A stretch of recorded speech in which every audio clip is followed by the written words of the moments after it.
Hello, and welcome to episode 15 of Anime Territory. I'm your host this week, Benjamin Shaving, and with me, as always... I'm Johnny. ...is Johnny. Wow, didn't let me introduce you. I said that your introduction might make me mad at you, so I decided, nope, I'm going to interrupt. Oh, okay. Well, I wasn't going to do it. But okay. Anyways, welcome. This episode, I am naming Random Anime Shab Spot for sale on a random website. Do I have to make that the name of the episode when I upload it online? I mean, I'd like you to, but you don't have to. Did you write that all the way down so I could remember it? Yeah, it's right here. Okay, I'll try to do that. But today we're going to be talking about Fragtime and Ride Your Wave. I just realized I'm not going to name it that. I'll put it in the description, but I'm not going to bury the lead like that. I'm going to put the names of the animes we watched in the... Right. Can you call it Ride Your Fragtime? No. Damn it. Again, I'll put that in the description. That's how I'll start the description. Ride your Fragtime. Okay. Anyways, yeah, I think we're just going to go straight into it. We're going to start with Ride Your Wave, because I think we both feel that was the better movie. Yeah, also, that's the one that people have heard of. Yeah. It's one that we had heard of before you bought it. So, yeah, let's get into it. You want to do first impressions? Yeah, let's do spoiler-free first impressions, Ride Your Wave. Okay, go for it. Okay, I love this movie. It's sad, and it's feel-good. I cried like 3 or 4 times. It was at least 3 times. Yeah, I'm the 3 times where I made an audible noise that you could hear. I cried more than that. More than the audible ones. Okay. If that makes sense. Like, I didn't always, is that a gag, a sob? You're like like an audible sob? Yeah. Yeah, it was sobbing, I guess, or like... Yeah. Whereas, like, tears were gasps coming before. Almost. Yeah. Anyway, it got me, man. I get it. It's sad. It's beautiful. It's probably the prettiest thing I've seen come out of Masaki Yuasa's work. Okay. Just because, I mean, like, I like... Ping Pong animation is beautiful in a different way. Yeah. But it's, like, weird. And this one is weird, but it's a lot more toned down weird animation. It's like you can see the influences in there in certain scenes, but it's not it's more edible, not edible. It's more digestible. Yeah, it's a little mainstream might not be the right word, but it's not his typical style usually. Yeah, you can see his style in there, but it's way toned down. It's way more mainstream than some of the other stuff, which, you know, he can get weird and artistic with it in the scenes that it is, and then it's not as... It's like, there are scenes in Ping Pong that are drop-dead gorgeous and like amazing, but then there's also scenes that are like, ugh. And you just don't get as many ugh in this one. But I guess you get any ugh moments. Yeah. No. I mean, but like, you can see like his style and things, like when she's in like the fetal position and there's just a shot is just on her messing with her toes or whatever. Okay. You know, like that's kind of like I can see it a little bit in that and the proportions and. I didn't think we'd get into this early, but yeah, that's one of the main takeaways I thought of this was like, this doesn't feel like well, I guess I've only seen one Masaki Yuasa. I haven't seen much more than but that. I've from seen the style or all the things I've seen of his, this is a very different style than what I'm used to thinking about. I haven't seen much more than Ping Pong. I've seen a couple of episodes of Tatami Galaxy, and I need to see more of it. I really do. Oh yeah, we need to watch more Yuasa stuff. But that was just one of the main, maybe not the main takeaways, but one of the takeaways I had. Like, this is different than what I was expecting in terms of like animation or even storytelling. Because I feel like this is a little bit more of a steady, or not, I don't know, think of the word steady plot. It's not weird or anything. It's pretty, what's the word they always say? Hits different? Doesn't hit different? No. It's a standard plot almost. There's no, I can't think of the words right now. Maybe I was expecting maybe something a little bit more avant-garde. If you know what I'm stepping in. Yeah. I get where you're coming from. This story is... I mean, obviously there are elements that are weird. Yeah. But I was expecting something a little bit weirder. weirder. It's a pretty, like, basic story about loss. Like, and grief and sanity, I guess. Maybe. I mean, like, should we start getting into spoilers? Just let me, I guess, give my impressions. I guess I really like this movie. I wouldn't say I loved it though. I think this is a very, very, very good movie, but I don't think I like it as much as you do. That's fair. Also, I don't know. I'd have to take a while for me to be ready to rewatch this movie. Okay. Because I just, when you know the pain is coming, and like. I could probably watch this movie tomorrow. Okay. Let's. Maybe it didn't grab me as much as it did for you. It's just there's a good chunk of the story. I guess we're kind of getting into spoilery. We'll go into the story. If you were to rate it, what would you rate it? I would rate this 8 or 9. Okay. So I'm more like straight 8. Okay. I wouldn't go higher. I don't know if I would get all the way to 9. Okay. I would not go higher than 8. But like, I want to know more, but there's not any more to know, if that makes sense. Like, if there was a sequel, I'd be on that shit right away. Okay. Or if there was like there's more that goes on. It goes on further in the manga, I'd be reading the manga right now. I got you. Ride Your Wave, or Ride Your Wave 2, or Ride Your Waves. Ride Your Waves. I mean, I don't. Ride Your Wave to Judgment Day. Judgment Day. I don't know, man. I'm not. Okay. Rides your wave. Rides your waves. Wave your rides. I don't know.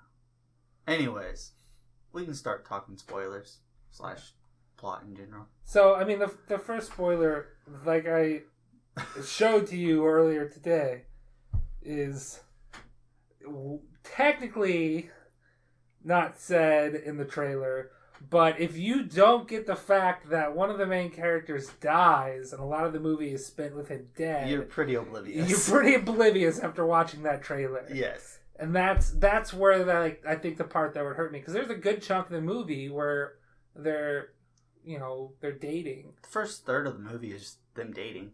Yeah, and maybe it's just not like quite third, but a fourth maybe. Yeah, and it's just like I really like those scenes, and I knew it was coming. Like, okay, he's gonna die, and like I got more of him alive than I thought I was gonna get. Okay. But that just, it's all the more dread. You know what's weird? I thought we'd get more of him like dead. I feel like he's not in as much of it as I thought, in terms of when he dies and then when he's like the water spirit stuff. I thought we'd get more of that. You thought you'd get more water spirit stuff? I thought we got as much water spirit stuff as we could. I feel like there was a good like chunk of that last half though, where it's like it's just her and he's out of the picture, and then he comes back in. Okay, so you're counting when she is like, I can't keep summoning him, and she's trying to move on. Yeah. But like before, like he's not completely gone at that point. Yes. I would count that he is part of the water spirit until he is fully gone. Like when he's moved on. I did feel like he'd be in there more though. Like there's a good 15 minutes where he's not in the movie, and then he comes back. Is it 15 minutes? I feel like it wasn't Maybe that 10. long. I don't know. I lose track of time in movies. But I feel like we got more stuff after him being fully gone than I would have hoped for. If that makes sense. Like I would have figured that they would go out. Maybe I'm just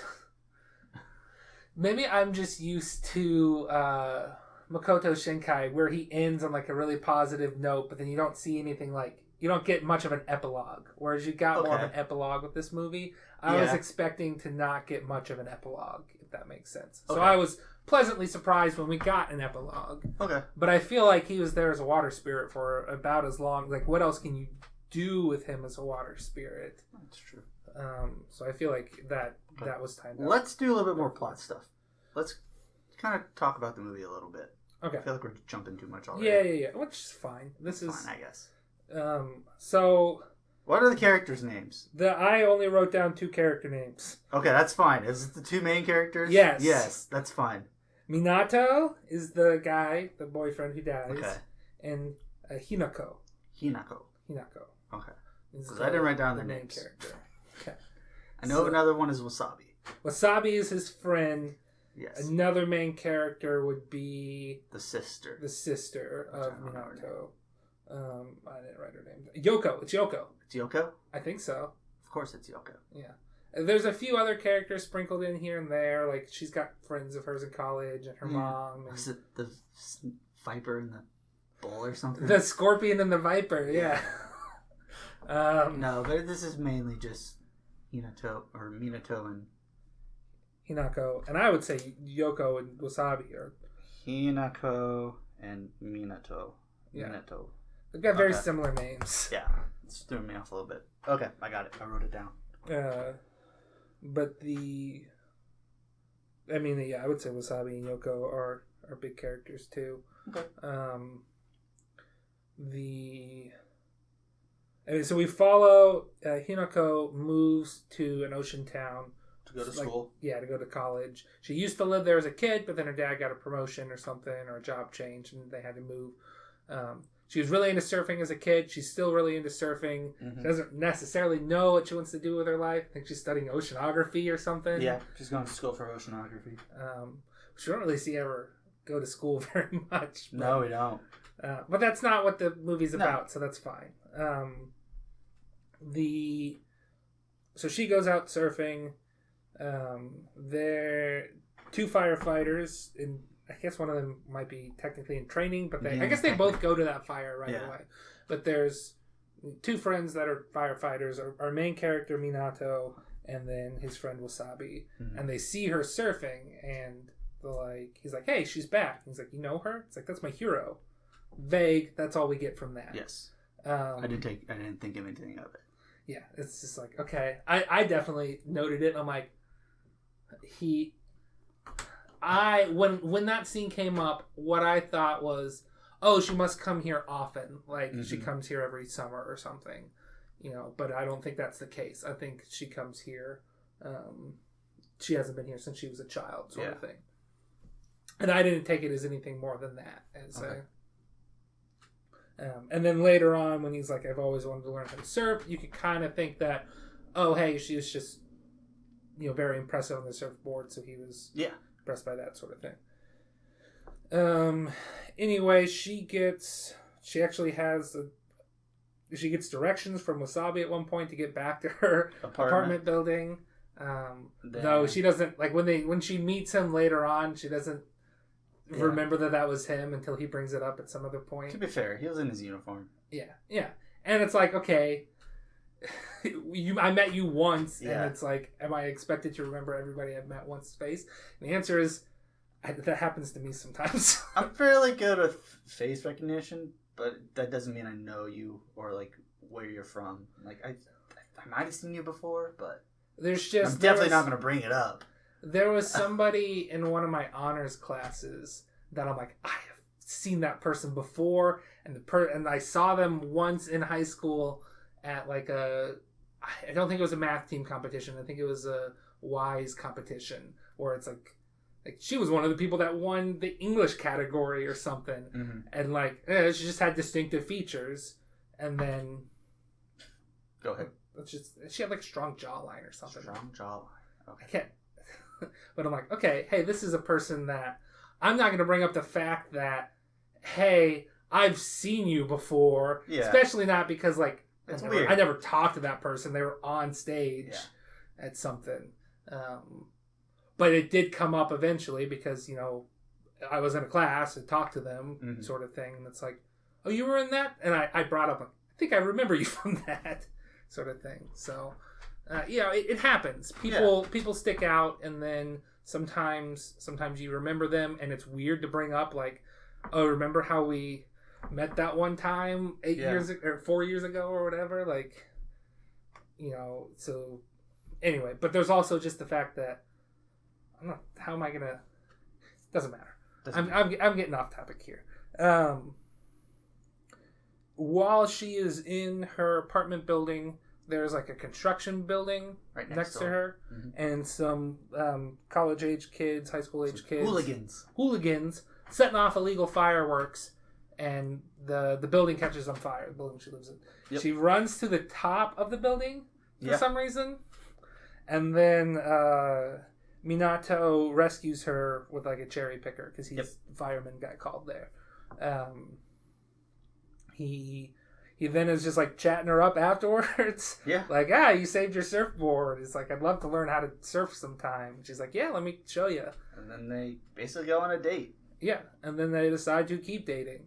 For indiscriminate amount of time.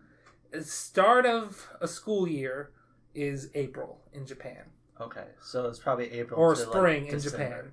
And it is until like Christmas morning. Yeah. Because so it's pretty much like a montage of them dating, and then they go on like a cute Christmas date, and then she's been teaching him how to surf this whole time, and she said something along the lines of, the waves after a night of snow, some of the best waves. Yeah. But she's got to work Christmas Day. He sends a text saying, hey, I'm gonna go surfing, catch some gnarly waves or whatever. We get a scene of him being pretty good at surfing. Yeah. But then there's a scene of some people on jet skis that... There seems to be an accident. Yeah, there seems to be an accident. Somebody falls off. He goes swimming after them to save them. I think he saves a little kid's life, is what he saves. Or, no, maybe... I don't know. Maybe he saved the dad. He gets a letter from a little kid saying, thanks for saving whoever. So. Okay. I don't remember if he actually saved anybody. I thought he did. But... Yeah. No, he definitely saved some people because they got a lot of people like sent him posthumous gifts to the station. But yeah, he dies trying to save somebody's life, and it hurts. Yeah, it's so obviously Hinako is distraught. Friends try to console her, and everyone's very understanding. It's not like this movie is never like, you need to not be sad about this. Except for the sister. The sister she's a little blunt, but she's more like, it's okay to be sad, but like, live your life. Like, you can't. I think she's more like. I think she's more mad that she. Minato wouldn't want you like this or something, maybe. Yeah, wouldn't want you to keep dwelling on it, or. It's like, it's not your fault, or... It's don't blame yourself. She's like, don't blame yourself for this. This is... almost like, stuff happens, it sucks, but you need to move on. It's not your fault. Which I think she's more antagonistic when Hinako starts to see Minato in water anytime she sings the song that they would sing together. Is the song called Ride Your Wave? I think it's got a different name. It's... we watched the dub. Yeah. So, like, the original song was like I think it's an actual, like, Japanese pop song thing. Oh, yeah? I don't know if it was actually made for this movie or not. But maybe it was made for this movie. To be honest, I didn't like that song that much. Oh, I like this song. They would sing it, and they were, like, deliberately, like, they weren't, like, trying to do a professional job of singing, if that makes sense. It was, their singing was cute, but it was, just two dorky kids singing a song that, like, they're not... win any awards or get signed a record deal or anything like that. They're just... It's like, this song kind of sucks. I like that. I thought it was cute. And again, if we heard the original performers, and I don't mean the sub actors, because I think they would kind of have the same feeling. The booklet said, like, I think they kind of played it as more of like a couple, not actual performance. It's like they're out of tune, or they're out of... not quite on the right tune, and it's not professional. It's two couples singing along with each other. Yeah. It's supposed, and it was cute. It's like I don't know. There's somebody. It kind of adds to it too, because it's like, it's not just like It's not an overproduced thing. It's got a little folky. It adds to kind of the relationship too. You know what I mean? That they're just they're comfortable. Singing poorly around each other, that song.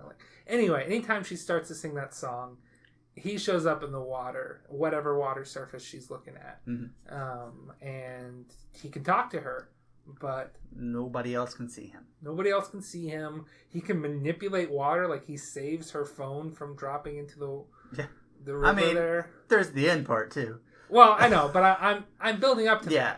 So, nobody else can see him, but she can talk to him. She can't, like, he disappears in the bubbles anytime, like, that she's underwater and tries to touch him, so they can't kiss or hold hands or anything like that. She starts carrying around a water bottle, and this is when people start to be like, this is not, you can't do this. He's dead. Like, well, it's that, and then she walks around that beluga whale. Oh yeah, she fills up they set up, there's a inflatable whale. It's not a beluga whale. It's a finless porpoise. Yeah. But yeah, she fills that up with water, and then she can walk around town with that. And there's like a scene where she falls down and somebody helps her stand back up, and Minato starts to be like, maybe this is, like, I couldn't hold her hand, I couldn't help her up, there's not a lot I can really do for her. Like, maybe it's not healthy that I'm here, like, even though my wish was to stay with her forever, sort of thing. So, like, he starts to get down about it, and she's like, no, all I just need you here. There's a scene where the friend Wasabi is like, I think I'm in love with you, I bought these flowers for you, and it's super cringe. And then she runs into the bathroom of her workplace and talks to him in the toilet bowl water. Leaves the door open. Leaves the door open a crack, so her coworker is like, this bitch is crazy. She's talking to the toilet. And there's a scene where she goes running away from... Is it this when she goes running away from Wasabi, or she goes running away from somebody else?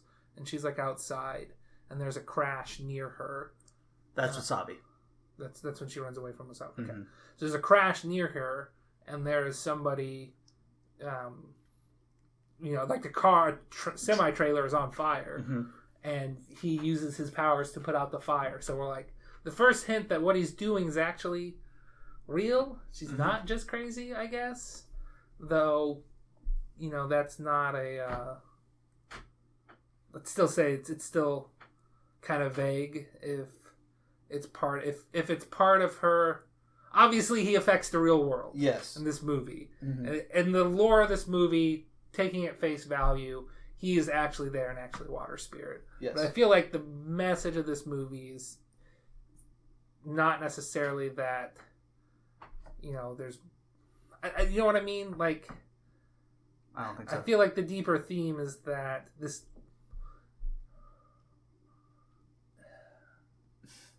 I don't know how to put this. It's better if it's vague, if that makes sense. Better if it's vague. Okay. It could be either. Okay. I think I know what you're saying. I don't, if that, like, the message of this movie is not, hey, if your boyfriend dies, he's going to come back as a water spirit. The message of this movie is, hey, look at this, look at this metaphor for loss and try to deal with, somebody not being there when you want them to be there, sort of thing. So, obviously, this movie has got like a big climactic magical moment that we'll get to later, but, and then it's confirmed by other people that he's there. Yeah. But, even people that are unrelated, the firefighters, just like, the column of water moving up the building. Don't ask me how. Where, like, if it wasn't, like, if nobody else saw it but those three main characters, you could argue that it's still not necessarily real, because it could be a part of their collective imagination, because they're all feeling loss for Minato, whether it be... So you're saying would you have preferred if it was more vague? I don't know. Maybe. Okay. I would like to leave it as, maybe there's magic in the world, maybe it's... maybe there's not. You also forget in that scene, he almost gets sucked up into heaven. Yeah, the trailer scene, yeah. Because he... That's and he does get sucked up into heaven at the very end there. But in that truck scene, yeah, because the driver dies, yeah, his soul gets sucked up into heaven, and then like Minato gets sucked up or like gets caught in it, but I don't know how he gets out. She's able to summon him in a different water container, sort of thing. Anyways, so, but it's at that point that I think she starts to try to move on, and she has some, because she doesn't like want to lose him. Yeah. She starts to train to be like a. No, this is the point where she goes to visit his shrine at his family's house and pay respects to him. And then it's mentioned that, hey, he almost drowned when he was a kid, which he had told her at one point that he almost drowned. Yeah. And he was saved by a girl younger than him. Mm-hmm. And then they showed a picture, and she's like, I think that's... Wait a minute. She has a flashback. She goes to her parents' house and is looking through photo albums. Turns out she was the one who saved him a long time ago. Yeah. So that cryptic hero line is not just his. I think this might have been my favorite part of the movie, because I'm like, oh, okay, yeah. That's a good touch. I like this. And like he said that it was ingrained in his memory, and like she has the same surfboard, so like I think he knew that it was her, but didn't like bring it up. I also like that she sees that Minato had to work a lot to become the person he was. Yeah, because he was good at a lot of things, but like the sister's like, look at all these like cookbooks he read. Because like in their relationship, he was the cook. He was, I don't know. Yeah, he was the responsible one, if that makes sense. Like he was really good at his job too. Like he would. We see like Wasabi struggling with some of the firefighter training stuff, and we see. But he's kind of he's painted as this guy who's good at everything. Except for surfing. But, yeah. Even then, he was good at that. Well, yeah, eventually. But anyways, he was good at everything, cooking, his job, everything. But they showed that it didn't come natural. He worked his butt off to become who he was. Yeah, and so that's like, okay, yeah, it's inspirational. Yeah, so she learns, okay, she was the one who saved him as a kid, and that, it's like, okay, so this is that moment choked me up too. Yeah. Not just sobbing. The other thing I wanted to note. Oh, this is like he wanted, after that incident, that was like his determination to try to find a job. Try to his path, because they talk before he dies. They talk about like, hey, you'll find your path one day. There'll be an inciting moment that will put you onto your path. Just follow your interests until that moment arrives. And like this path is what got him to want to do a job that would help people. Yes. So she starts looking into jobs that would help people. She Googles jobs that'll help people, and she starts training to be. Did you see some of his results? It was like teacher, lawyer, doctor. Yeah. Like lawyer. All right. It's a little bit. Pro bono lawyer or, defense attorney. There's two ways that can go. Yeah. Lawyers aren't always helpful. Yeah. Yes, Ben. I think people know that. I just thought it was funny. Yeah, that was like the number one result. That's the top of the list was lawyer. It's like, okay, I would have put it at the top. She goes into lifeguard training. Yeah, goes into lifeguard training. She has a freak out moment with the training dummy. She's still not able to like get past Minato's death. Yeah, because she goes to give like mouth to mouth to the lifeguard dummy, which I want to note that they, and at least in America, they do not teach mouth to mouth CPR anymore. They do compressions only. So just as a note to anyone who doesn't have a CPR training and is trying to administer CPR, compressions only is what we teach. This is Johnny nitpicking a movie. Is that a segment? Johnny's nitpicks? Yeah, Johnny's nitpicks. I've had a few nitpicks before, but anyway, that doesn't matter. She goes to do the mouth to mouth, and then she sees like his corpse. Yeah, she imagines it's his corpse in the in a body bag or whatnot, and she freaks out and runs off. Almost summons him, but doesn't, or does she summon him at this point? I don't think she does. And she stops herself and says, "I can't do this," and cries. Now what happens after this? Is this where she goes back to Yoko? I think this is when, we might be missing some stuff, but this is basically when the next part is she goes to talk to Yoko. Oh, I think at this point we should also note that Wasabi has been, or there's a key scene with Wasabi and Yoko where he's like down in the dumps about things, and Yoko is like, don't worry about living up to Minato, worry about being you, like just really enjoy being you too. And he's like, that's really good advice. He's like, are you fucking kidding me? You gave me that advice like years ago. That's why I started going back to school. Because everyone was always just like, why can't you be more like your brother? And you were the only one who says, why can't you be you? And then she starts to run away. And this whole time she's been saying love is for idiots. Yeah. She starts to walk away and screams back like, I've been loving you since you told me that. My favorite part of that scene is that random guy up in that balcony. Definitely overheard all this. Yeah. Anyway, so that's a scene that has happened. And then Hinako goes and talks to Yoko, and she's like, well, first of all, Yoko is eavesdropping on some people talking in the cafe she works in. That they're planning on setting off fireworks, and somebody got arrested the last time they tried to do it, but everyone else bailed, and they're going to do it over in this building that's abandoned. And she is like, those bastards. Those hooligans. So she is like bound and determined to follow them and catch them in the act. Which why she doesn't call the police right away. I guess they might not have enough to go on. Yeah, she said, I want to catch them in the act so that... Yeah, get a picture of them and then call the police sort of thing. I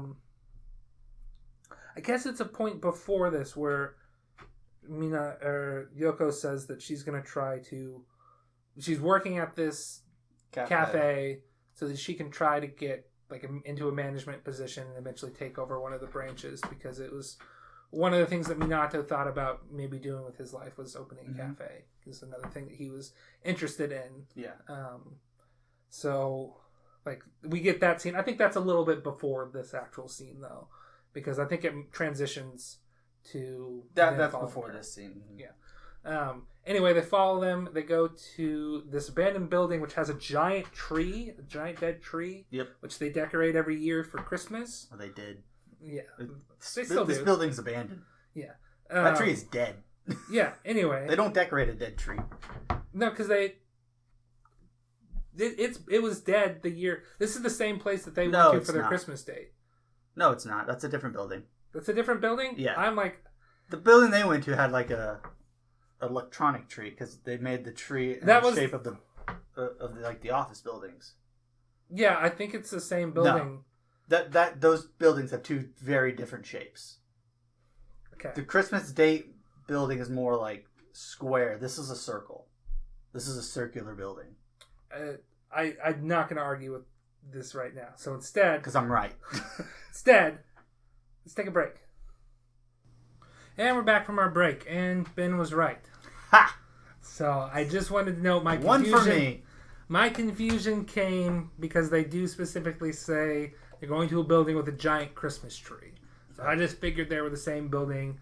I knew that you were right, the shapes were different. I just thought the part that we saw that was rounded might have been like the top, and the bottom of it was the other shape, the triangular shape. But from what we could find, they are different buildings. From the description on Wikipedia there, they name the building that they go to for the Christmas date, and they do not name the other building that has the giant tree. But they're both Christmas related, so I feel like I get a little bit of a pass there, but you are correct. Totally different. Anyway. Completely different. Anyways. They follow them to that building. Yes. Sure enough, they light the giant fucking dead tree on fire with the fireworks. The fireworks are shooting off, and they're bouncing off things, and the kids are piece of shit.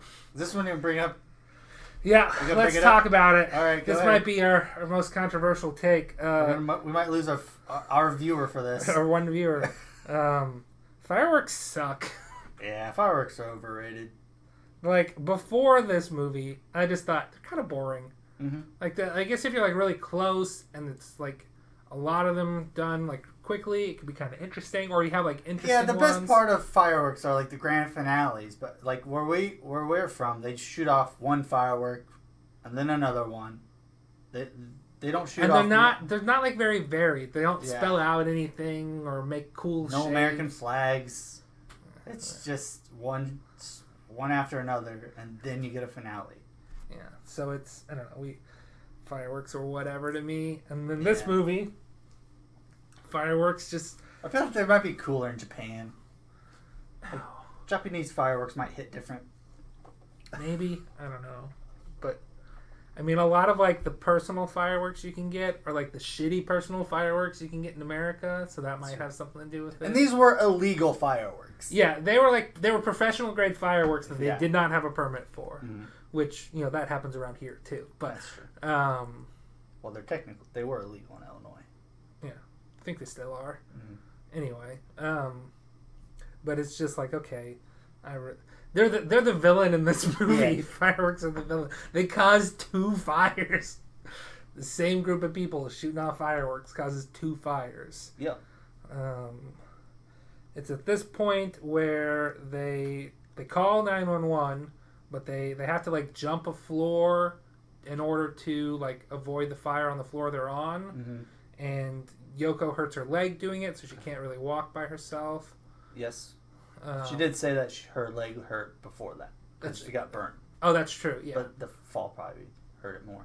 Yeah. But anyways. Landing on an already hurt leg probably hurt it more, yes. Not important. Go ahead. The other people, hurt. I guess the hooligans, they like get out of the building because they're shown being arrested later. Yeah. But they're like kind of like trapped up there and they can't really move and they can't get to the stairs. What do you call the firefighters are there and they're trying, but it's a giant fucking tree that's on fire. It's gonna be hard to put it out in time. There's like a spot where they can't get to either because the fire is too bad. Yeah, and like the hose is malfunctioning at one point. But then she sings the song, which that's another thing that we looked up. It was what was that? We just had it. Brand New Story. Yeah, Brand New Story. That sounds right. So she sings that song, and Minato does show up one more time, and he causes like a giant column of water to sweep from the bottom up to the top of the building, and he's like, while they're in there, they're like swimming to the top. He's like, when it reaches the top, it's gonna crest like a wave, and you're gonna have to ride down that. You're gonna have to surf down that wave. This is a little far fetched, I guess. Yeah, but like this is the scene where. I mean, it was cool as hell, though. Like, it was. I give it a pass because it's a cool as hell scene. We get a fairly grounded, like, story of grief. And then she's riding a wave down a 100-story building. Yeah. But this is the scene where Yoko and Wasabi actually see him, and they're like, oh, shit. She's not just crazy. Or maybe we're all crazy. Or maybe there's magic in the world. Okay. Maybe it's Maybelline. Can't believe it's not butter. The way that they can surf down it, there's like a backboard that like I guess ambulances brought that got swept up in the wave. So that's how they're able to ride down it. So there's a medical backboard, like a stretcher on type of thing. Yeah, I think the technical term is backboard. It's so that you can be picked up in the water. I just know in soccer in soccer games they use them. They call them stretchers. Well, maybe they're called... Whatever. Doesn't matter. It's so that you can be moved without having your spine move in a weird direction. I got you. I remember using them in one of my life-saving merit badge class or something for water rescue. So they surf down that, and beautiful scene, and then he's finally able to move on after that. There's a little bit of a flash forward. Hinako is hanging out with Wasabi and Yoko. It's like Christmas Eve. Yeah, it's Christmas Eve again. So about a year later. Well, not a year later, but I don't know how long this time frame has been. For all I know, it's been 8 months, and it's only 3 months later or whatever. Anyway. But the Hinako we cut to Christmas Eve basically. Yep. Hinako, Wasabi, and Yoko are kind of hanging out on Christmas Eve. They're celebrating. Hinako's graduation of lifeguard school, basically. Yep, and she's like, also, I can make that meal I've been struggling to make this whole time. So, I'm surfing my way through life.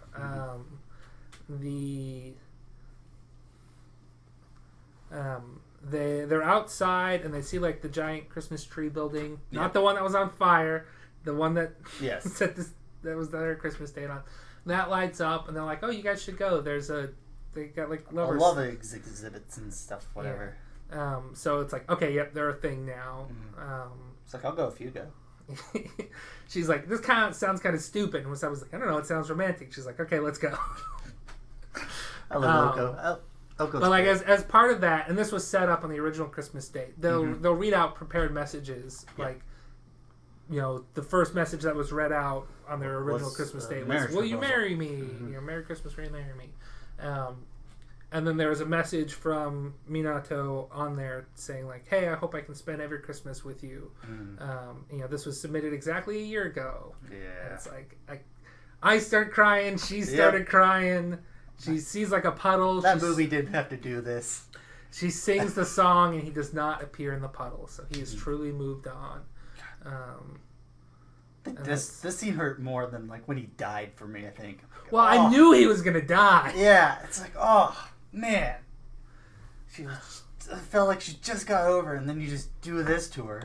Well, But after that, we cut, and I don't know if she's on duty, but it's like she's on the beach, she's surfing. Yeah, she's warned some people about her riptide, and they're like, man, she's the coolest, and she's surfing again. Because she hasn't, like, gone surfing since the incident that we saw. So, but that kind of gets into the theme of the movie, which I kind of wrote down. And this is paraphrasing what they say in the movie, and I'm sure the dub words it slightly differently than the sub. Yours is a little bit more wordy, I think, than how I would describe the theme. But go ahead. So I've got, like, the waves of life, just like the waves of the ocean, can push you. Even the small ones have all the force of the ocean behind them, and you can keep paddling and conquer those waves. But it's okay to go to harbor and take a rest because you're gonna get tired. You're gonna need something.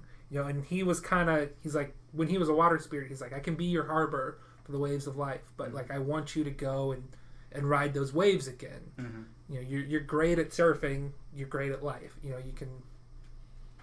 They're similar in that, and that it's sometimes you're gonna get pushed back and you're gonna cry, and sometimes you're gonna power through that and you're gonna have great moments. Sometimes you're gonna fall off.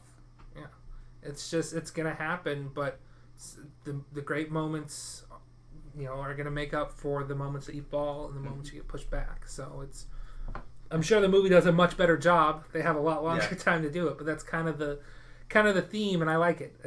I really like the theme of this movie. I think the theme is great. I think well, they did a really good job of it. We like sad movies, and this is sad, and it's got a good happy theme. sad. Yeah, I didn't say it wasn't a happy sad. I just said it was sad. It's I wrote my only other note is I love a good cry. Okay. So my other note was just pointing out this has some vague similarities to Jack Frost. Okay, a little bit, yeah. It comes back as a loved one comes back to life. It's a story of like moving on, or like maybe not moving on, but acceptance. Getting the closure and the everything that you needed there. At one point, after she figures out that she was the one who saved him in that accident, she's able to unlock his phone, which she's been trying to unlock for a while. And like he saw like a text that he had written up, but that he must have set his phone down before he went swimming out there, just saying like, "Hey, my wish is that you can ride those waves, like." Get out, and that's part of what motivates her as well to start the lifeguard training. So, I guess he was practicing because he really wanted to impress her. That was in there too. Like that's why he went, because she was all like, "Why we always went surfing together? Why did you go without me that day?" He wanted to surprise her with how good he got. Yep. So I mean, that's Ride Your Wave. We're at about the 45-minute mark with the break we threw in there. Took a little longer than I thought. Oh well. It's a good movie. I figured we'd talk about it a bit. We're probably not going to talk about Fragtime nearly as much. True. But Fragtime is an hour. Yeah. It's calling it a movie is a bit of a stretch. But calling it a short film is also like short films are like 20 minutes, not 60. So, you want any last remarks on Ride Your Wave? Go watch Ride Your Wave. Yeah. I cried a lot. It's a great movie. Go watch it. If you want a good happy cry. I know we spoiled it on here, but basically the trailer spoils most of everything you need anyway. Like, just experience it. Mm-hmm. All right. So Fragtime. How to start Fragtime? Just do you want to do general impressions, or do you want to just go into it? I guess we could do director. Same guy who directed Steins Gate. Yeah. So forgot his name. I didn't write it down either. Oh no, I did write it down. Sato. Takuya Sato. Yeah, Takuya Sato. I did write it down. I only have a few notes on this. You want to do just general impression right quick? Yeah. Go ahead. Okay. So my general impression is it's kind of like I was kind of anxious the whole movie. Okay. Because I'm like, what is going to be like? It's about like teenage angst and trying to fit in and expectations, and if I don't meet people's expectations, my life is going to be over, sort of thing. There's a lot of like, does this person, what are people's true feelings? Does this person care about me, or is this some elaborate game or some elaborate ruse? I got those feelings, but is she really like this, or is she just pretending to be like this for me, or something like that? Yeah. So it was anxious that way because I never knew, like, is this going to have a happy ending? Is this going to be... You never really knew their maybe not motivations, but like what their true feelings, or like, I guess their true motivations were, and like, I guess you just didn't get the whole picture the entire time. You're like, where is this going to go? Where's the twist? Where's the sucker punch that's going to hurt me? Yeah. And I kept expecting it. Mm-hmm. And it sort of showed up, but not really. No. It was... I would say that it left on a positive note. Yeah. But that's my general impression. I was just anxious watching the movie. Okay. I thought this movie was fine. It was good. It's not mind-blowing. It's not as good as Ride Your Wave, but it's a solid movie on kind of teenage angst and like belonging, and I can't think of words today. Fear of rejection, fear of being fear hurt. Of rejection, fear of how people think of you, fear of just because I mean we should get into the premise now. Let's go into the premise. So one girl has the power to freeze time for 3 minutes, like once a day or something. Misuzu. Or Moritani. I think Misuzu is her first name or something. Yeah. But I just wrote down their last names of the two main Moritani. girls.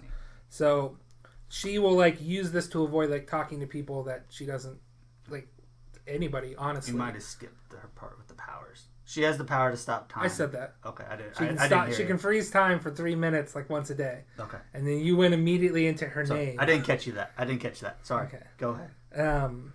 So like there'll be somebody talking to her like, oh, you should join the ping pong club, and then she just gets really anxious that, like, what does this person want from me? So she freezes time.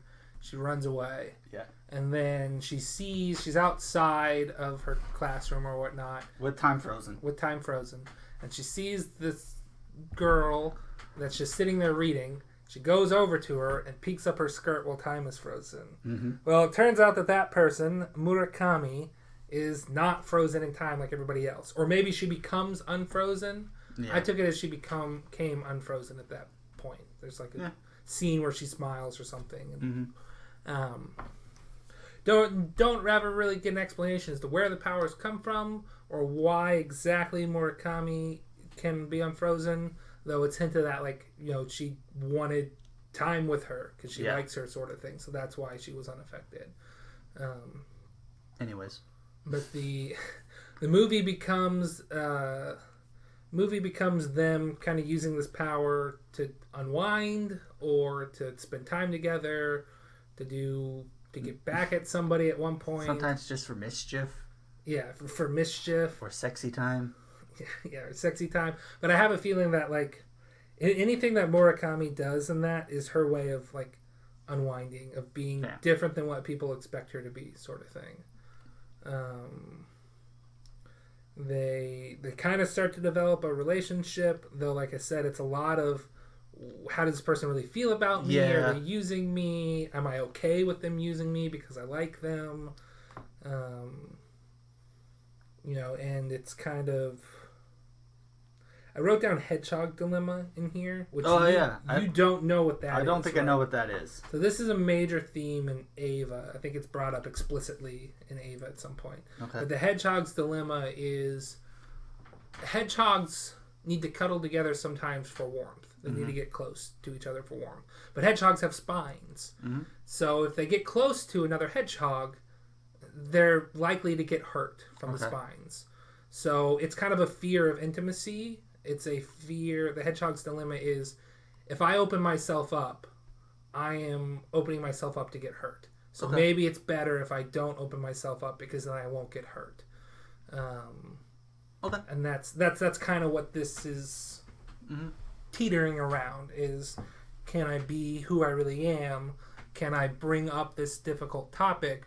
Or should I let things be as they are, even though they're not... I'm not as intimate. I'm not as close as I need. I need the warmth to survive too, but I don't want to get pricked by the spines. Does that dilemma ever come up in a Sonic the Hedgehog game? I haven't played every Sonic the Hedgehog game, but I'm gonna say no. Cool. I don't. As much as I like some of the Sonic games I've played, I don't think they go into philosophy like that. Okay. Or psychiatry, or whatever the heck that would be considered. What about the restaurant? Yes. It's a number 3 at Sonic Burger. You can get that with tater tots as a side. Nice.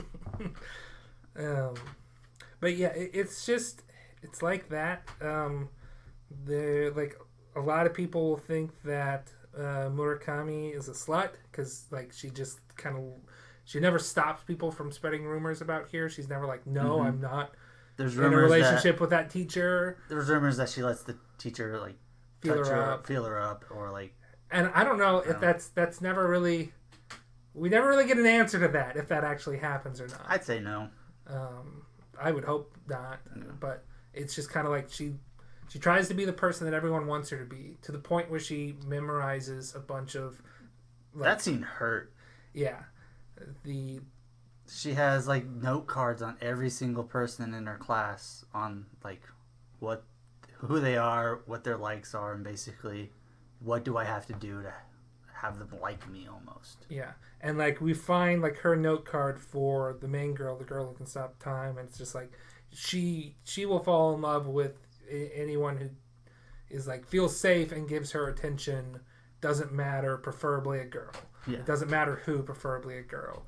And she's like, I am more than that. That is partially true. Mm-hmm. But I like the whole like the end thesis was, and her own note card. She had a note card on herself that she has no personality because her personality is used up by trying to please, by being. Yeah, that's her personality is pleasing other people. And there's nothing left for herself, sort of thing. And she's like, that's wrong. Because your note card about me was wrong. Because that's partially true, but I am more than that note card, and you are more than the note card you made for yourself.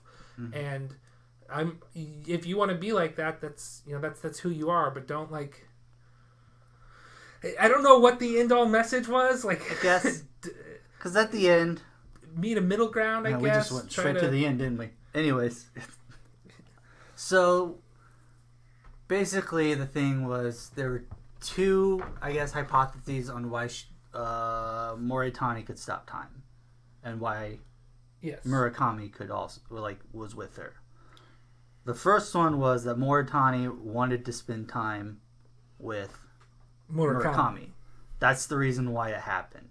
But towards the end, Moritami's like, "No, I'm not the one who allowed you to be with me. It was you wanting to spend more time. You barged in on my frozen time because you wanted to spend time with me. It wasn't that I wanted to spend time with you. It's that you wanted to spend time with me." Is it Moritani who said that? I thought it was Murakami who admitted that it was probably because that she liked her first.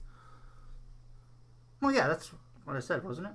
You said that Time Freeze Girl, because their names are very similar. Yeah. You said that Time Freeze Girl said that, it wasn't that I wanted to spend time with you, it's that you wanted to spend time with me. Whereas I'm saying the girl who couldn't freeze time said, it's not that you wanted to spend time with me, it's that I wanted to spend time with you. Oh, okay. That's what I thought happened. And we watched Fragtime after Fragtime, so it's kind of a jumble there. I don't think it really matters because the point's kind of the same. It doesn't matter who said it. But the point was, I guess it sort of matters because if it was Murakami who said it, it's her realizing her own feelings. Okay. Whereas if it's Moritani who says it, it's Moritani realizing her feeling. Like, I think it means more if it came from Murakami, but I don't actually remember if it did or not. But I thought it did because she was like in tears when she said it. I feel like.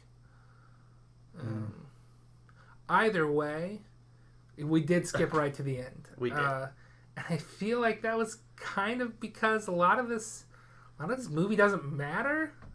If that makes sense. It's just a lot of things. Yeah, a lot of things happen, but they don't really. It just all leads up to that end, though. Yeah, it's just we kind of explained it away when we said that they would freeze time to do this, that, or this to unwind or mischief. I mean, or sexy time. Do you want to go in depth on the sexy time part, or not really? Okay, it was a little awkward when we were watching it together. There's no never get past underwear, so I'll throw that out. But it's just a little like, okay, should I be watching this with my roommate? Should I be watching this by myself? But I might have thought to myself, is this going to be that type of movie? It's like, I don't want to watch a movie with my parents that has a sex scene in it. And this doesn't go that far, but it's definitely in that awkward territory. It's like, am I comfortable watching this with Ben? And I guess it was. Because we did it. We watched it. But don't know if I'd watch it with some of my other friends. But yeah, I mean, like, it's all... The scenes are nice, but it's more of an experience, and I would say you really need those scenes for a plot. Yeah. It's not a very plot-heavy 60 minutes. That's true. I don't know. It's just a very different movie from Ride Your Wave, I feel. Yeah. In terms, but just in how, like, I felt comfortable watching Ride Your Wave, even though I knew the sadness was coming and all that, and I was going to cry. Whereas this one, I was kind of on edge. Yeah, it's a little edgy. Not in that sense. It is edging. That's a thing. When you're edging, people don't like that. That's like a teasing. Get real close, but you're not going over the edge. You're edging. Would you recommend Fragtime to people? I think so. It's only an hour. Yeah. Depends on the people. It feels longer, and like they drug it out a little bit more. I'd probably say no, but I feel like an hour. Yeah.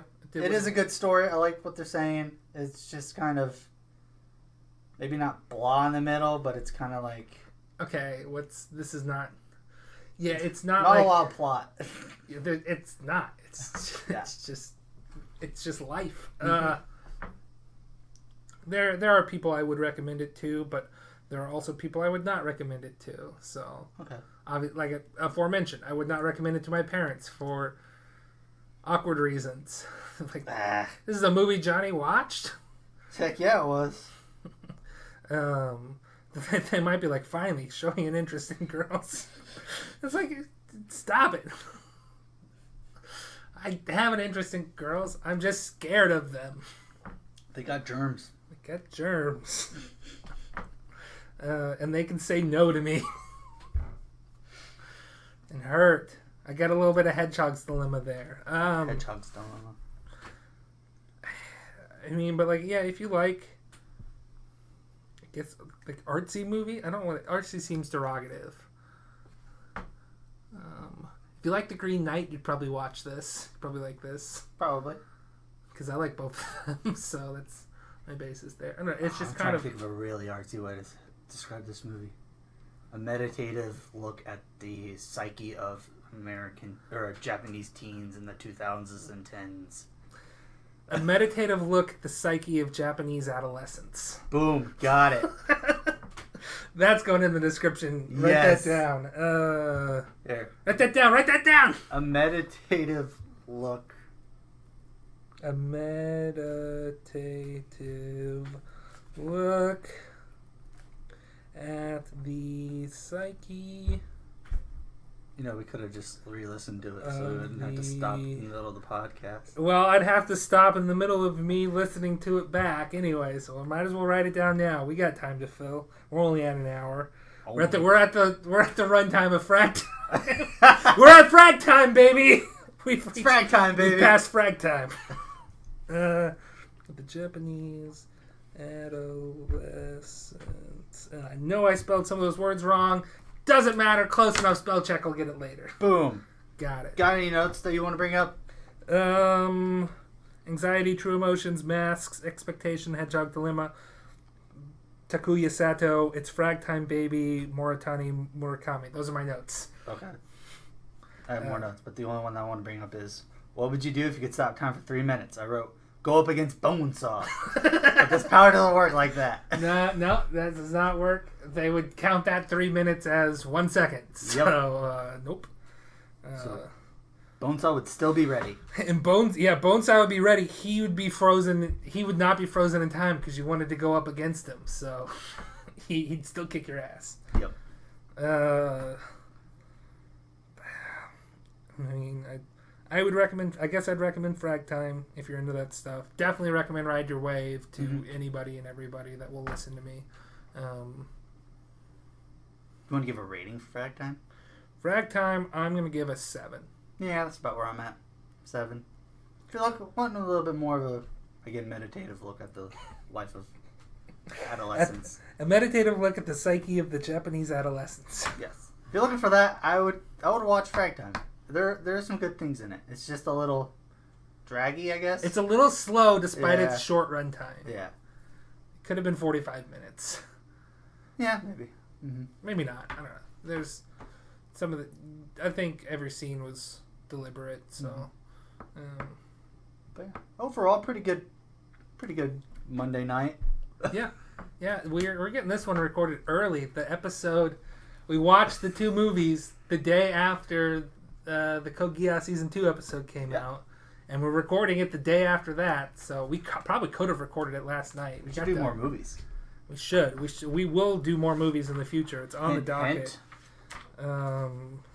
Not too many. There's one on the list right now.